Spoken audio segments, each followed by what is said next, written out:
Managing editor of EcoBusiness, in case you were wondering what ME stood for. It wasn't just me in the program.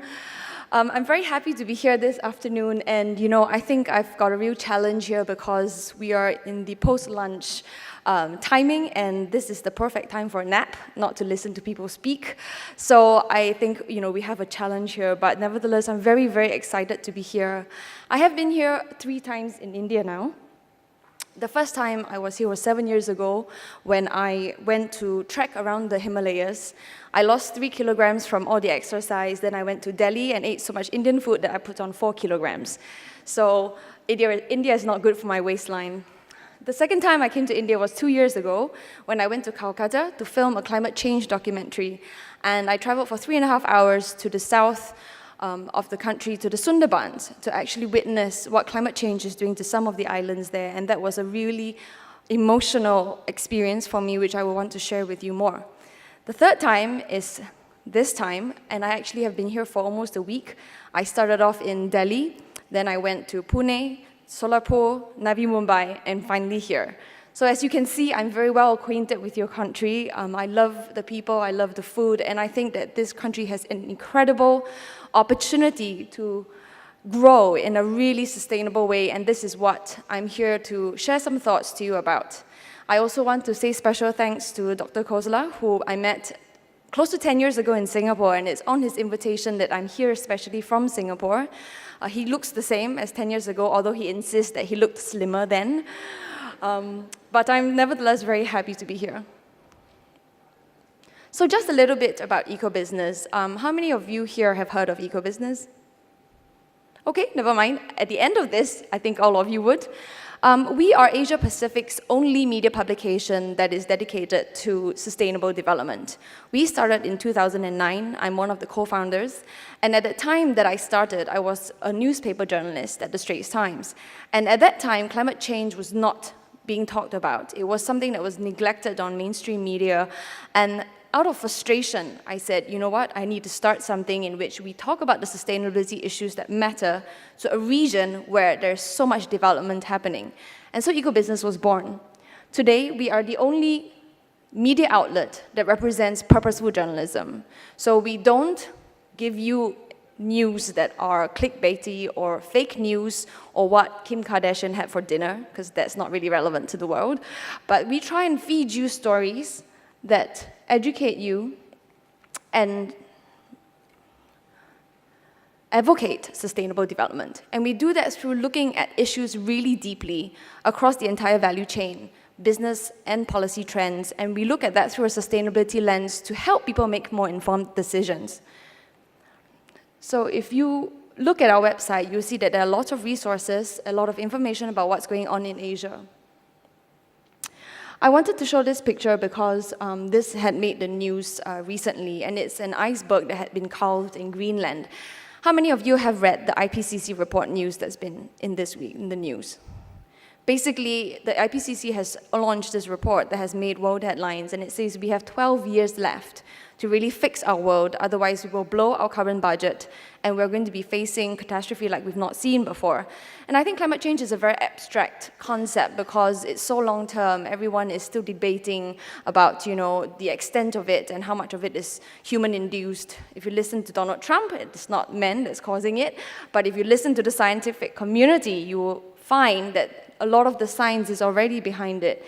And we are seeing effects like this in which icebergs are actually threatening communities because it's melted so much that it's come to the coast. And this caused such an international sensation that all the media stations went to Greenland to take a picture. And now they're afraid that the iceberg will suddenly flip when it changes density, and that will cause a tsunami to the local communities.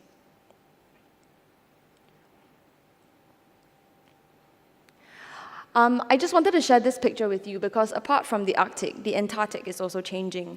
I just came back from an expedition into Antarctica, which was in March, and these were the 90 people that Sir Robert Swan, which you can see in the middle there. He's a British explorer and the first man to walk to both the North and South Poles. He took a group of 90 of us to the Antarctic to witness what climate change is doing to the continent, and there were actually more than 30 people from India there. So we had a really big Indian contingent, and when I told them that I was coming to India, everyone was like, you have to come to Hyderabad, you have to come to Bangalore, and I said, I'm only got 1 week, so I have to pick and choose where I go. But I have many, many friends from this lovely country. And what we really saw in Antarctica at that time is a rate of incredible change. And if you look at what's happening there now, and this is a picture of me taking what's called the polar plunge. I hate the cold, I'm from Singapore, but we were all challenged to do this, to kind of take a piece of Antarctica with us.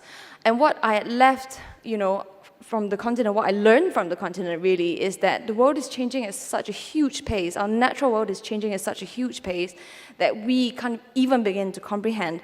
The continent is warmed up something like 3 degrees over the last 50 years. And the scientists have also studied how the ice is melting, and the rate of change is going to cause something like 11 feet rise in sea level. If that happens, then Mumbai is going to be flooded, Singapore is going to be flooded, Shanghai is going to be flooded, and it's going to cause large-scale mass migration that you can never imagine, and then mass migration is going to cause resource scarcity, and that's going to break out into civil war. So I think a lot of people don't actually quite realize the crisis that we have on our hands. And so through media and through stories, right now what EcoBusiness is trying to do is trying to get people to understand why this issue is so critical. Here are just some pictures that we took in Antarctica, and we exhibited this in Singapore in June in our Changing Course initiative, which was a film and photography initiative highlighting the global climate change story from the Asian perspective. This is a photo that I took when I was in Saga Island. How many of you been to Saga Island? Okay, not many. It's quite hard to get to, but on the coast of Saga Island, I'm sorry. There's a fly here that really likes me. On the coast of Saga Island, this is a photo that I took from the fishing community that used to be here, but it's now been decimated by rising sea levels as well as a rising typhoon.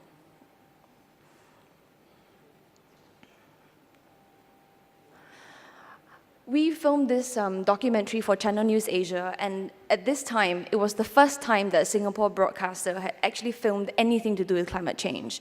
We went to Copenhagen, India, and Germany to kind of profile the problems and also the solutions that we're seeing across the world. And here I remember interviewing this lady from Goromara Island who lost her home because the sea reclaimed her home. And she was crying as she told me that I can't understand how much it hurts her to lose a home that her father built with her bare hands. And we took this story back to Singapore, and it got shown across Asia as well to try and bring home the message that climate change is not something that's far away, it's something that's here and now. This is a fisherman, Ajay. He was telling me that most of his family had migrated northwards of India because they've got no more work left once they've lost their home, and now he lives from hand to mouth, kind of crab fishing and feeding his family. So while Asia has had a tremendous growth story, I think this growth story masks a lot of underlying fault lines in our region. And among these are problems like congestion, air pollution, and also a lot of environmental degradation that we're seeing in the world right now. What kind of world are we leaving to our kids? Inequality. This is a massive problem in many, many economies, that the 1% of the world is getting richer and this wealth is not being distributed equally. If you see and you think about Brexit or the election of Donald Trump, I think you can see that the work of inequality has been playing a hand in getting people really dissatisfied with their lot in life. And this is why we drastically need a change, and we really need to disrupt the way that we do things. So what does this mean? This means that in the world that we see now, in the 21st century, we're seeing lots of challenges relating to climate, to stability, to the economy, and they're all interlinked. Demand for energy, the growing importance of emerging markets, population growth, urbanization. If you look at all these things, you can see that global sustainability trends are impacting every sector of society. And your Prime Minister Modi has unveiled a really grand plan for India to grow and be the brightest star in Asia. But you cannot do this if you are ignoring sustainability trends and risks. So how do you do that?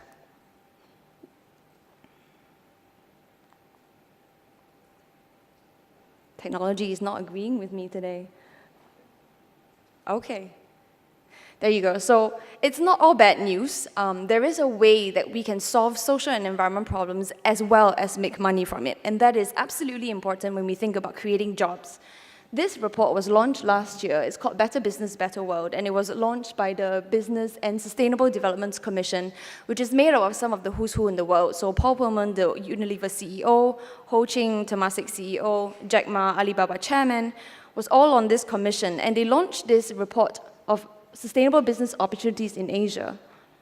And from this report, you can see that when businesses adopt the 17 Sustainable Development Goals, you are going to be faced with an incredible opportunity to solve social and environment problems as well as make profit. How many of you here know of the 17 SDGs? Can I just indicate? Okay, more than half. This is great. I think the United Nations has done something really good here, even though it does sound like the STDs. It's so colorful that you can't forget them. If you look at the SDGs, they really present an opportunity for us to fulfill the basic needs, well-being and well-being of people while providing decent work and also ensuring resource security, healthy ecosystems, and climate stability. I want to show you just some specific slides from the report, which I think are very relevant for India. If you look at the highest opportunities, affordable and clean energy, good health and well-being, sustainable cities and communities, you will see that resource efficiency and infrastructure is right up there for the opportunities that you can get. If you look at the red circle, that's India's opportunities. There are $5 trillion worth of business that you can do in these sectors alone. And I can share the link with you guys with the report. And if you look at the 20 largest opportunities, they account for over 70% of the US $5 trillion prize in Asia. And this includes, like I mentioned earlier, affordable housing, renewable energy expansion, reducing food waste, circular economy, energy efficiency in buildings, and risk pooling. If you look very specifically at India, they've identified 5 areas that are going to be what they call, the main business opportunities: risk pooling in healthcare, low-income food markets, food waste and value chain, expansion of renewables, and affordable housing. You can start seeing that resource efficiency, infrastructure, and environmental challenges are all interlinked here. And so, I wanted to talk a little bit more about the circular economy. How many of you know the principles of the circular economy before you attended this conference? Okay, slightly less than half is not a bad thing. If you Google circular India, this is what you get. I thought this would make you laugh. But really, what circular economy is, and this is a very famous chart from the Ellen MacArthur Foundation, is that it's a closed-loop system. It's where you are using all the resources in your economy and putting it back so that nothing is lost, so that you don't have to extract virgin materials, and that we are in one continuous virtuous loop such that we can be sustainable. And I think here, there are lots of business concepts and models that have emerged out of the circular economy.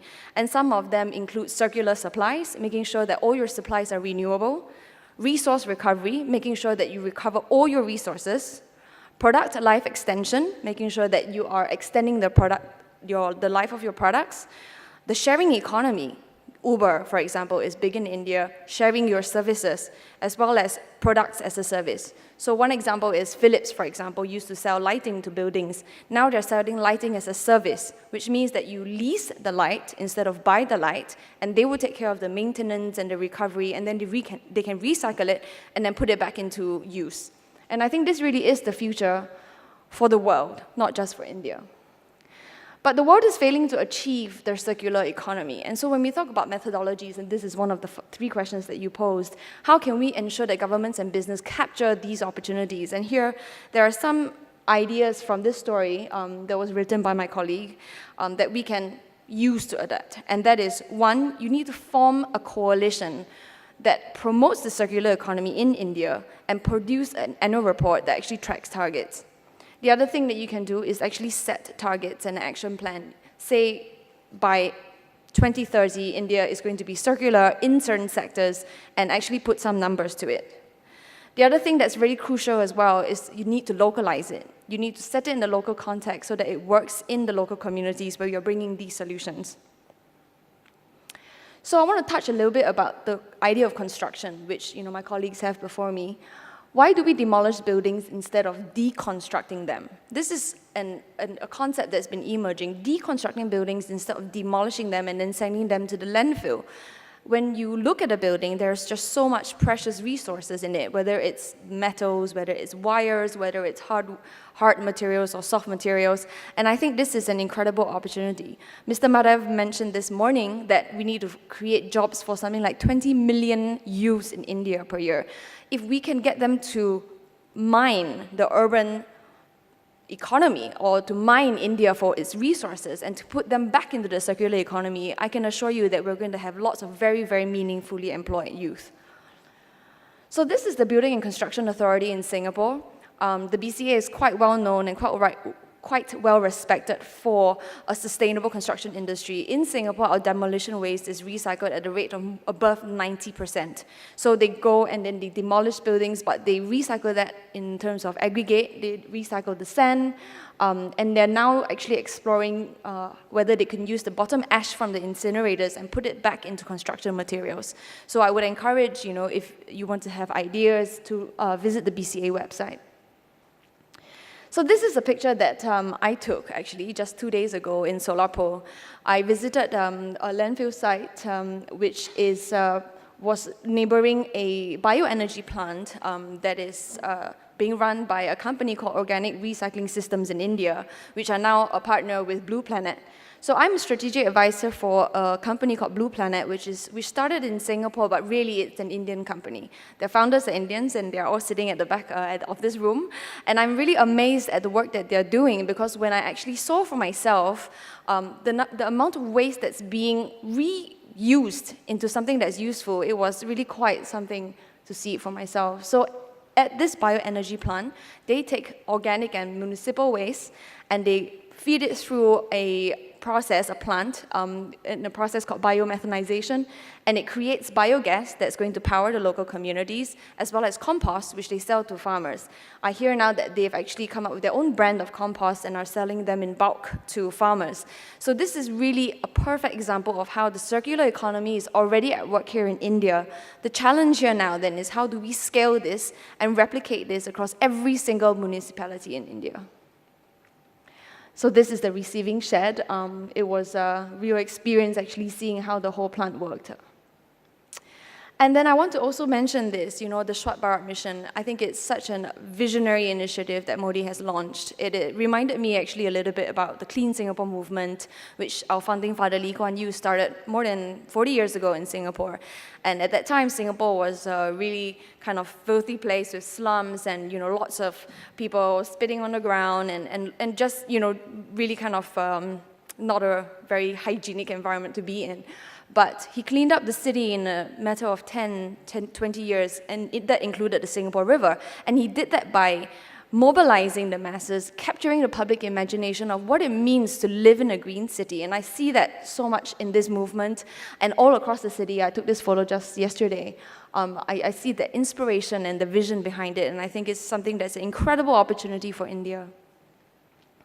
Some other amazing examples, Ujala, I think, is the program that's called the LED retrofitting program that India has.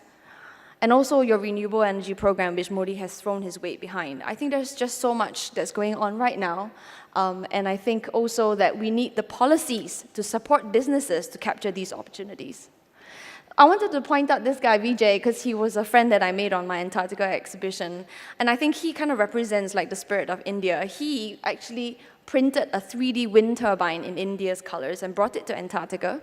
And he assembled it on the shores and actually harnessed the wind, free energy, to power his power bank. And we filmed our documentary around him because it was such an amazing story. And when he came back to India, he released these files as an open source file for anybody who has a 3D printer and wants some free energy. They can just print the 3D wind turbine and actually tap into it. And I really think that, there's just so much, again, opportunity for innovation among the youth. He's only 25 years old and he's CEO of his company. So I really love this story and I just wanted to share with it.